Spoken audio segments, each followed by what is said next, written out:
Lecciones preliminares de filosofía. Lección y el conjunto de la filosofía y su vivencia. Vamos a iniciar el curso de introducción a la filosofía planteando e intentando resolver algunas de las cuestiones principales de esta disciplina. Ustedes vienen a estas aulas y yo a ellas también para hacer juntos algo. ¿Qué es lo que vamos a hacer juntos? Lo dice el tema, vamos a hacer filosofía. La filosofía es, por de pronto, algo que el hombre hace, que el hombre ha hecho. Lo primero que debemos intentar, pues, es definir ese hacer que llamamos filosofía.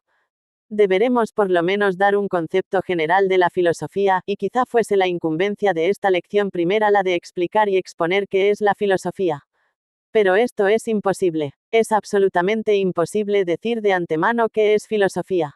No se puede definir la filosofía antes de hacerla. Como no se puede definir en general ninguna ciencia, ni ninguna disciplina, antes de entrar directamente en el trabajo de hacerla. Una ciencia, una disciplina, un hacer humano cualquiera, recibe su concepto claro, su noción precisa, cuando ya el hombre ha dominado ese hacer. Solo sabrán ustedes qué es filosofía cuando sean realmente filósofos. Por consiguiente, no puedo decirles lo que es filosofía. Filosofía es lo que vamos a hacer ahora juntos, durante este curso en la Universidad de Tucumán. ¿Qué quiere esto decir? Esto quiere decir que la filosofía, más que ninguna otra disciplina, necesita ser vivida. Necesitamos tener de ella una vivencia. La palabra vivencia ha sido introducida en el vocabulario español por los escritores de la Revista de Occidente como traducción de la palabra alemana Erlebnis. Vivencia significa lo que tenemos realmente en nuestro ser psíquico. Lo que real y verdaderamente estamos sintiendo, teniendo, en la plenitud de la palabra tener. Voy a dar un ejemplo para que comprendan bien lo que es la vivencia. El ejemplo no es mío, es de Bergson.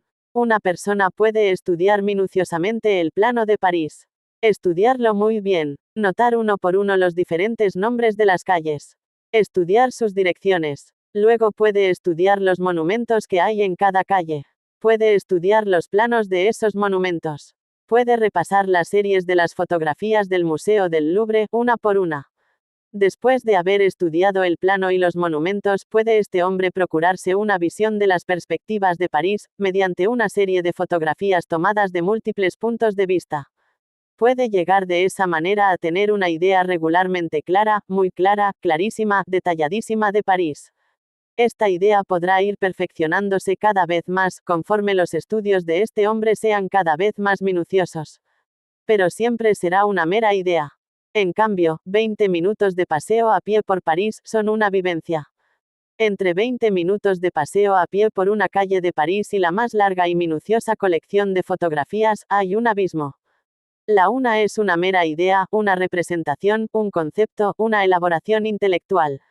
Mientras que la otra es ponerse uno realmente en presencia del objeto, esto es, vivirlo, vivir con él. Tenerlo propia y realmente en la vida. No el concepto que lo sustituya. No la fotografía que lo sustituya. No el plano, no el esquema que lo sustituya, sino él mismo. Pues lo que nosotros vamos a hacer es vivir la filosofía. Para vivirla es indispensable entrar en ella como se entra en una selva. Entrar en ella a explorarla. En esta primera exploración, evidentemente no viviremos la totalidad de ese territorio que se llama filosofía. Pasearemos por algunas de sus avenidas. Entraremos en algunos de sus claros y de sus bosques. Viviremos realmente algunas de sus cuestiones, pero otras ni siquiera sabremos que existen quizá. Podremos de esas otras o de la totalidad del territorio filosófico tener alguna idea, algún esquema, como cuando preparamos algún viaje tenemos de antemano una idea o un esquema leyendo el Baedeker previamente. Pero vivir la realidad filosófica, es algo que no podremos hacer más que en un cierto número de cuestiones y desde ciertos puntos de vista. Cuando pasen años y sean ustedes viajeros del continente filosófico, más avezados y más viejos, sus vivencias filosóficas serán más abundantes, y entonces podrán ustedes tener una idea cada vez más clara, una definición o concepto cada vez más claro, de la filosofía. De vez en cuando, en estos viajes nuestros, en esta peregrinación nuestra por el territorio de la filosofía, podremos detenernos y hacer balance, hacer recuento de conjunto de las experiencias, de las vivencias que hayamos tenido. Y entonces podremos formular alguna definición general de la filosofía, basada en esas auténticas vivencias que hayamos tenido hasta entonces. Esa definición entonces tendrá sentido, estará llena de sentido, porque habrá dentro de ella vivencias personales nuestras. En cambio, una definición que se dé de la filosofía, antes de haberla vivido, no puede tener sentido, resultará ininteligible. ¿Parecerá acaso inteligible en sus términos? Estará compuesta de palabras que ofrecen un sentido. Pero ese sentido no estará lleno de la vivencia real. No tendrá para nosotros esas resonancias largas de algo que hemos estado mucho tiempo viviendo y meditando. Definiciones filosóficas y vivencias filosóficas. Así, por ejemplo, es posible reducir los sistemas filosóficos de algunos grandes filósofos a una o dos fórmulas muy preñantes, muy bien acuñadas. Pero, ¿qué dicen esas fórmulas a quien no ha caminado a lo largo de las páginas de los libros de esos filósofos? Si les digo a ustedes, por ejemplo, que el sistema de Hegel puede resumirse en la fórmula de que todo lo racional es real y todo lo real es racional, es cierto que el sistema de Hegel puede resumirse en esa fórmula. Es cierto también que esa fórmula presenta un sentido inmediato, inteligible, que es la identificación de lo racional con lo real, tanto poniendo como sujeto a lo racional y como objeto a lo real, como invirtiendo los términos de la proposición y poniendo lo real como sujeto y lo racional como predicado. Pero a pesar de ese sentido aparente e inmediato que tiene esta fórmula, y a pesar de ser realmente una fórmula que expresa en conjunto bastante bien el contenido del sistema hegeliano, ¿qué les dice a ustedes? No les dice nada. No les dice ni más ni menos que el nombre de una ciudad que ustedes no han visto, o el nombre de una calle por la cual no han pasado nunca. Si yo les digo a ustedes que la Avenida de los Campos Elíseos está entre la Plaza de la Concordia y la Plaza de la Estrella, ustedes tienen una frase con un sentido. Pero dentro de ese sentido no pueden poner una realidad auténticamente vivida por ustedes. En cambio, si se ponen a leer, a meditar, los difíciles libros de Hegel, si se sumergen y bracean en el mar sin fondo de la lógica, de la fenomenología del espíritu, o de la filosofía de la historia universal, al cabo de algún tiempo de convivir por la lectura con estos libros de Hegel, ustedes viven esa filosofía, estos secretos caminos les son a ustedes conocidos, familiares. Las diferentes deducciones, los razonamientos por donde Hegel va pasando de una afirmación a otra, de una tesis a otra, ustedes también los han recorrido de la mano del gran filósofo. Y entonces, cuando lleven algún tiempo viviéndolos y oigan decir la fórmula de todo lo racional es real y todo lo real es racional, llenarán esa fórmula con un contenido vital, con algo que ha vivido realmente, y cobrará esa fórmula una cantidad de sentidos y de resonancias infinitas que, dicha de primera vez, no tendría. Pues bien, si yo ahora les diese alguna definición de la filosofía, o si me pusiese a discutir con ustedes varias definiciones de la filosofía, sería exactamente lo mismo que ofrecerles la fórmula del sistema hegeliano. No pondrían ustedes dentro de esa definición ninguna vivencia personal. Por eso me abstengo de dar ninguna definición de la filosofía. Solamente, repito, cuando hayamos recorrido algún camino, por pequeño que sea, dentro de la filosofía misma, entonces podremos, de vez en cuando, hacer alto, volver atrás, recapitular las vivencias tenidas e intentar alguna fórmula general que recoja, palpitante de vida, esas representaciones experimentadas realmente por nosotros mismos. Así, pues, estas lecciones preliminares de filosofía van a ser a manera de viajes de exploración dentro del continente filosófico. Cada uno de estos viajes va a ir por una senda y va a explorar una provincia. Las demás serán objeto de otros viajes, de otras exploraciones, y poco a poco irán ustedes sintiendo, como el círculo de problemas, el círculo de reflexiones y de meditaciones, algunas amplias de vuelo, otras minuciosas y como, por decirlo así, microscópicas, constituyen el cuerpo palpitante de eso que llamamos la filosofía. Y el primer viaje que vamos a hacer va a ser, por decirlo así, en aeroplano. Una exploración panorámica. Vamos a preguntarnos por de pronto qué designa la palabra filosofía. La palabra filosofía tiene que designar algo. No vamos a ver qué es ese algo que la palabra designa, sino simplemente señalarlo, decir, está ahí. Sentido de la voz filosofía. Evidentemente todos ustedes saben lo que la palabra filosofía en su estructura verbal significa. Está formada por las palabras griegas philo y sofía, que significan amor a la sabiduría.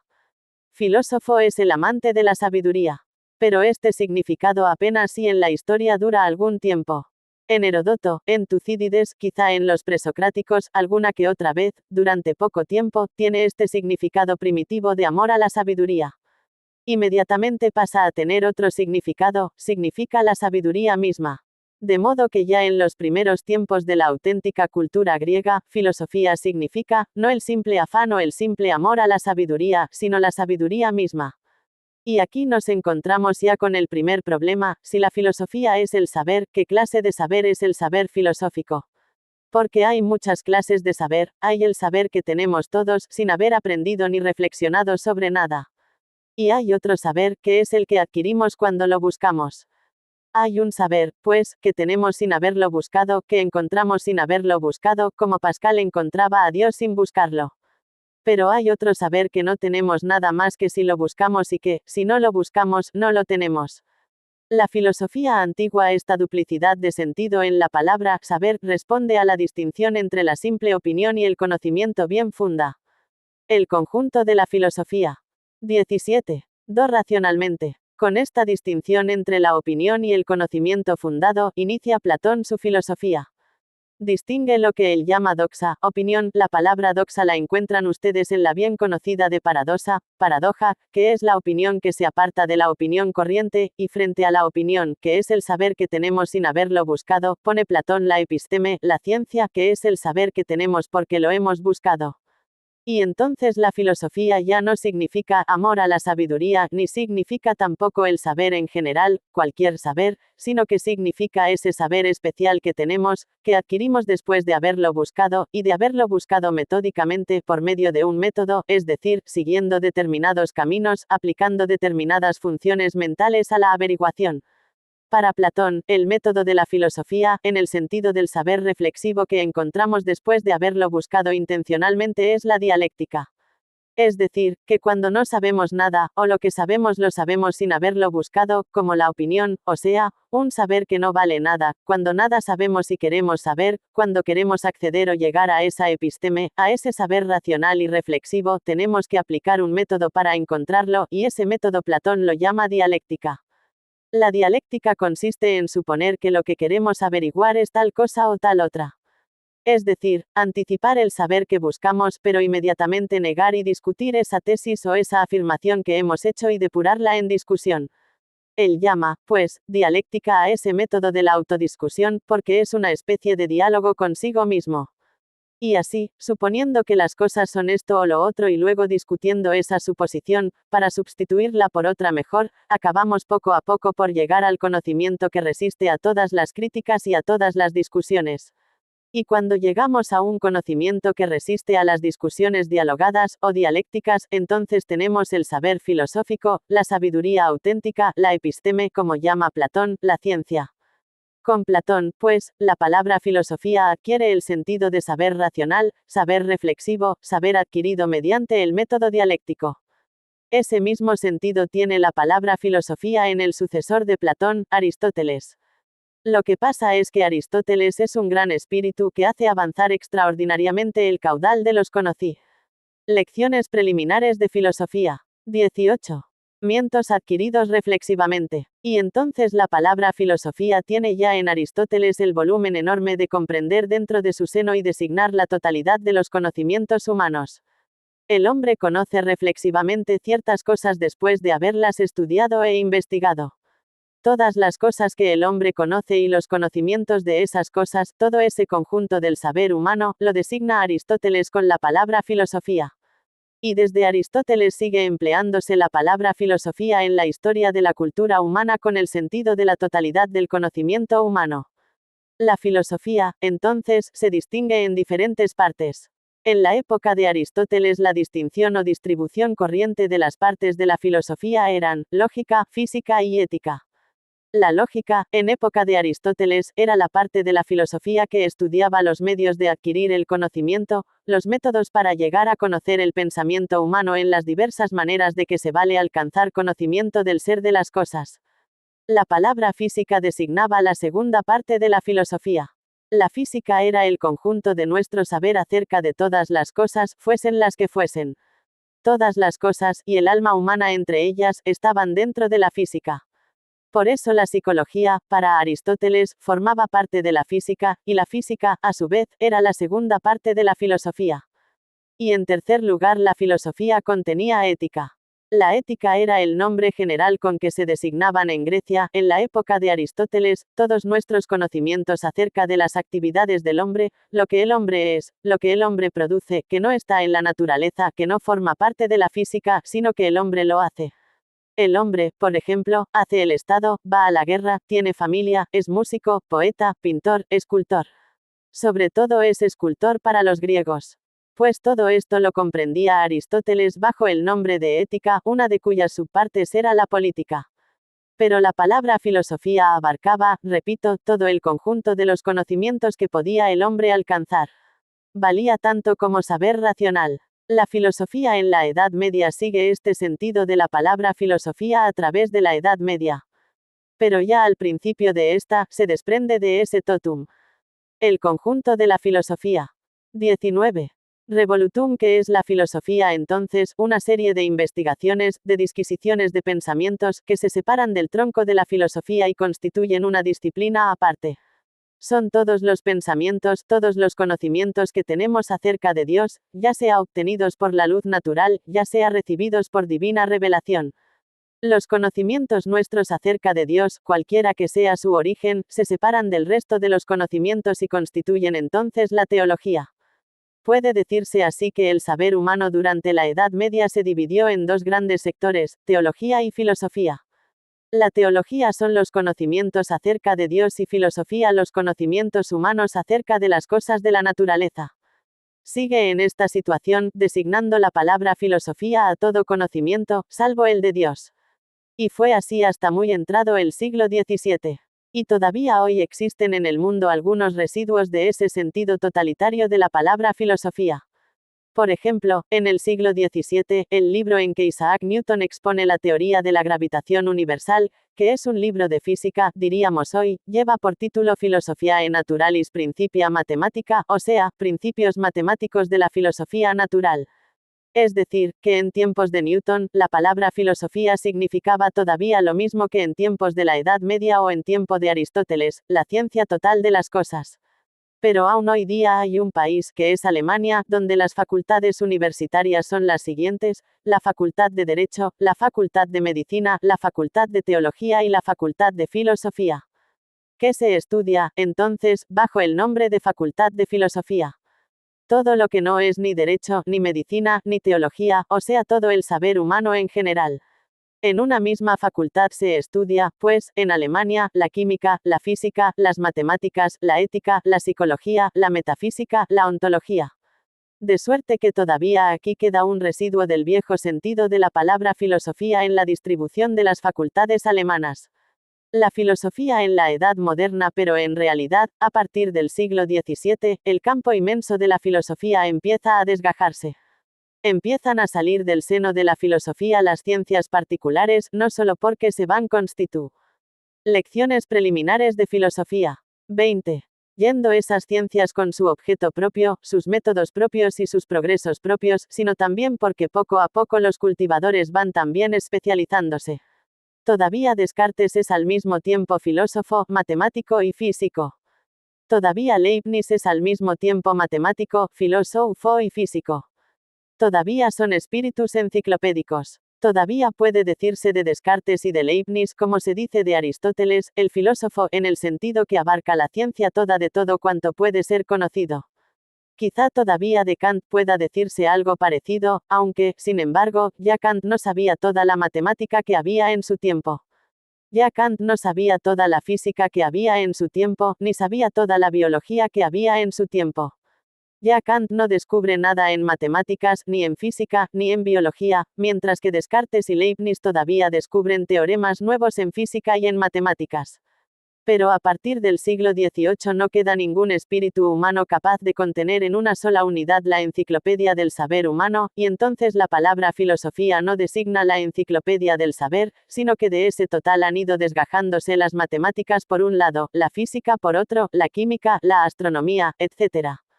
¿Y qué es entonces la filosofía? Pues entonces la filosofía viene circunscribiéndose a lo que queda después de haber ido quitando todo eso. Si a todo el saber humano se le quitan las matemáticas, la astronomía, la física, la química, etc., lo que queda, eso es la filosofía. las disciplinas filosóficas de suerte que hay un proceso de desgajamiento.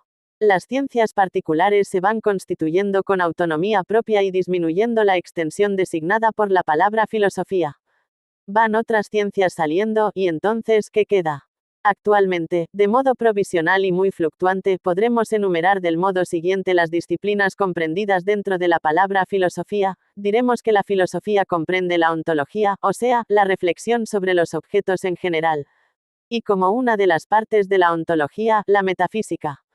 Comprende también la lógica, la teoría del conocimiento, la ética, la estética, la filosofía de el conjunto de la filosofía. 21. La religión y comprende o no comprende no sabemos la psicología y la sociología.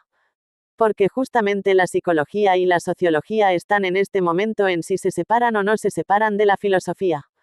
Todavía hay psicólogos que quieren conservar la psicología dentro de la filosofía. Pero ya hay muchos psicólogos, y no de los peores, que la quieren constituir en ciencia aparte, independiente.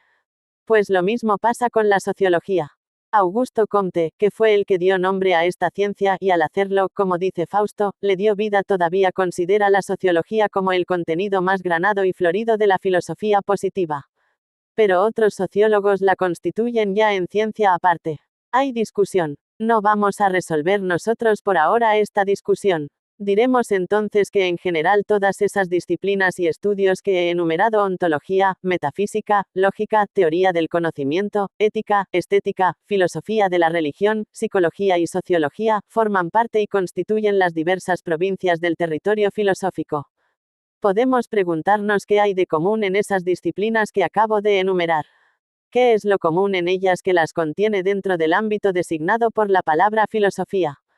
¿Qué tienen de común para ser todas partes de la filosofía? Lo primero y muy importante que tienen en común, es que son todas el residuo de ese proceso histórico de desintegración. La historia ha pulverizado el viejo sentido de la palabra filosofía. La historia ha eliminado del continente filosófico las ciencias particulares. Lo que ha quedado es la filosofía. Ese hecho histórico, con solo ser un hecho, es muy importante. Es ya una afinidad extraordinaria la que mantienen entre sí esas disciplinas, por solo ser los residuos de ese proceso de desintegración del viejo sentido de la palabra filosofía. Pero apuremos más el problema. ¿Por qué han quedado dentro de la filosofía esas disciplinas? Voy a contestar esta pregunta de una manera muy filosófica, que consiste en invertir la pregunta.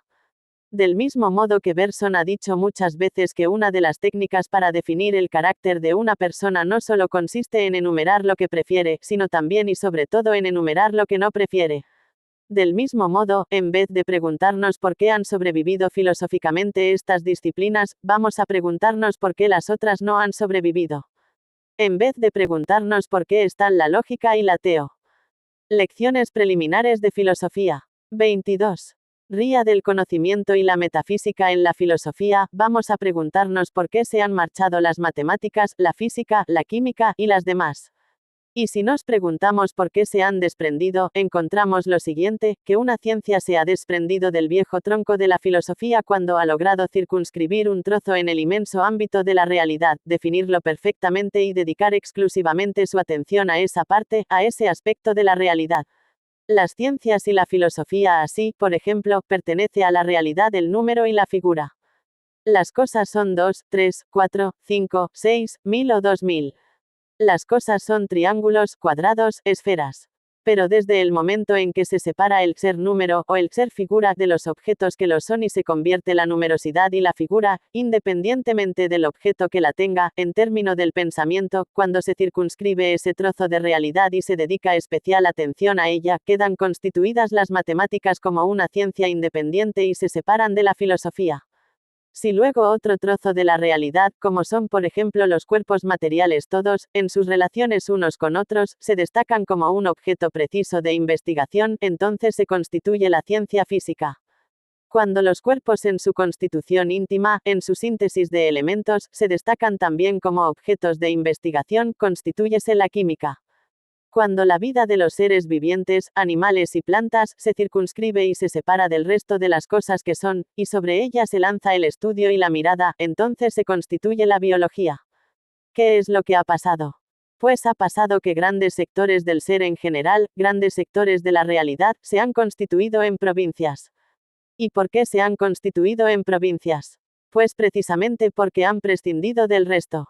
Porque deliberadamente se han especializado. Porque deliberadamente han renunciado a tener el carácter de objetos totales. Es decir, que una ciencia se sale de la filosofía cuando renuncia a considerar su objeto desde un punto de vista universal y totalitario.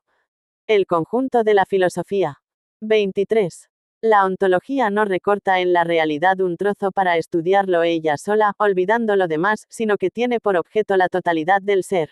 La metafísica forma parte de la ontología también. La teoría del conocimiento se refiere a todo conocimiento de todo ser.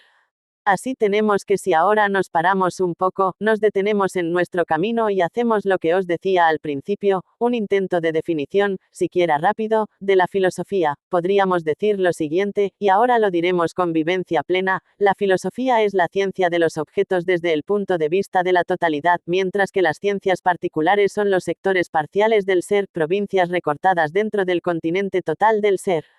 La filosofía será, pues, en este primer esbozo de definición seguramente falso, seguramente esquemático, pero que ahora para nosotros tiene sentido la disciplina que considera su objeto siempre desde el punto de vista universal y totalitario. Mientras que cualquier otra disciplina que no sea la filosofía lo considera desde un punto de vista parcial y derivado. Las partes de la filosofía y entonces podremos sacar de esta pequeña averiguación a que en nuestra primera exploración panorámica hemos llegado, una división de la filosofía que nos sirva de guía para nuestros viajes sucesivos.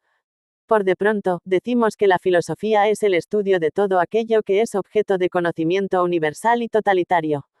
Pues bien, según esto, la filosofía podrá dividirse en dos grandes capítulos, en dos grandes ciencias, un primer capítulo o zona que llamaremos ontología, en donde la filosofía será el estudio de los objetos, todos los objetos, cualquier objeto, sea el que fuere. Y otro segundo capítulo, en el que la filosofía será el estudio del conocimiento de los objetos. ¿De qué conocimiento? De todo conocimiento, de cualquier conocimiento. Tendremos así una división de la filosofía en dos partes, primero, ontología, o teoría de los objetos conocidos y cognoscibles. Segundo, gnoseología, palabra griega que viene de gnosis que significa sapiencia, saber, y que será el estudio del conocimiento. Lecciones preliminares de filosofía. 24. De los objetos. Distinguiendo entre el objeto y el conocimiento de él, tendremos estos dos grandes capítulos de la filosofía. Mas me dirán ustedes, algo oímos hablar al principio de la lección de una disciplina filosófica que ahora de pronto está silenciada. Oímos hablar de ética, de estética, de filosofía de la religión, de psicología, de sociología. Es que esas han salido ya del tronco de la filosofía. ¿Por qué no habla usted de ellas? En efecto, todavía dentro del tronco de la filosofía, ocúpanse los filósofos actuales de esas disciplinas. Pero comparadas con las dos fundamentales que acabo de nombrar, ontología y gnoseología, advierten ustedes ya que en esas disciplinas hay una cierta tendencia a particularizar el objeto. La ética no trata de todo objeto pensable en general, sino solamente de la acción humana o de los valores éticos. La estética no trata de todo objeto pensable en general. Trata de la actividad productora del arte, de la belleza y de los valores estéticos. La filosofía de la religión también circunscribe su objeto. La psicología y la sociología más todavía. Así es que estas ciencias están ya saliéndose de la filosofía. ¿Por qué no se han salido todavía de la filosofía? Porque los objetos a que se refieren son objetos que no son fáciles de recortar dentro del ámbito de la realidad. No son fáciles de recortar porque están íntimamente enlazados con lo que los objetos en general y totalitariamente son. Y estando enlazadas con esos objetos, las soluciones que se dan a los problemas propiamente filosóficos de la ontología y de la gnoseología repercuten en estas elucubraciones que llamamos ética, estética, filosofía de la religión, psicología y sociología. Y como repercuten en ellas, la estructura de estas disciplinas depende íntimamente de la posición que tomemos con respecto a los grandes problemas fundamentales de la totalidad del ser. Por eso están todavía metidas dentro de la filosofía. Pero ya están en la periferia. Ya, repito, se discute si la psicología es o no una disciplina filosófica. Ya se discute si la sociología lo es. Pronto se discutirá si la ética lo es, y mañana. Mañana no, ya hay estéticos que discuten si la estética es filosofía y pretenden convertirla en una teoría del arte independiente de la filosofía. Como ustedes ven, de esta primera exploración por el continente filosófico hemos ganado una visión histórica general. El conjunto de la filosofía. 25. Hemos visto cómo la filosofía empieza designando la totalidad del saber humano y cómo de ella se desgajan y desprenden ciencias particulares que salen del tronco común porque aspiran a la particularidad, a la especialidad, a recortar un trozo de ser dentro del ámbito de la realidad. Entonces, quedan en el tronco de la filosofía esa disciplina del ser en general que llamamos ontología y la del conocimiento en general que llamamos gnoseología. Nuestro curso, entonces, va a tener un camino muy natural. Nuestros viajes van a consistir en un viaje por la ontología, para ver lo que es eso, en qué consiste eso, cómo puede hablarse del ser en general. Un viaje por la gnoseología, a ver qué es eso de la teoría del conocer en general, y luego algunas pequeñas excursiones por estas ciencias que se nos van yendo, que están pidiendo permiso para marcharse, y yo por mi parte se lo voy a dar muy fácilmente, la ética, la estética, la psicología y la sociología. Pero antes de entrar en el estudio primero que vamos a hacer de la ontología o metafísica, trataremos en la próxima lección de este curso de cómo nos vamos a manejar para filosofar, o sea, el método de la filosofía. Lecciones preliminares de filosofía. 26. Lección 2. El método de la filosofía. Disposición de ánimo, admiración, rigor. Sucede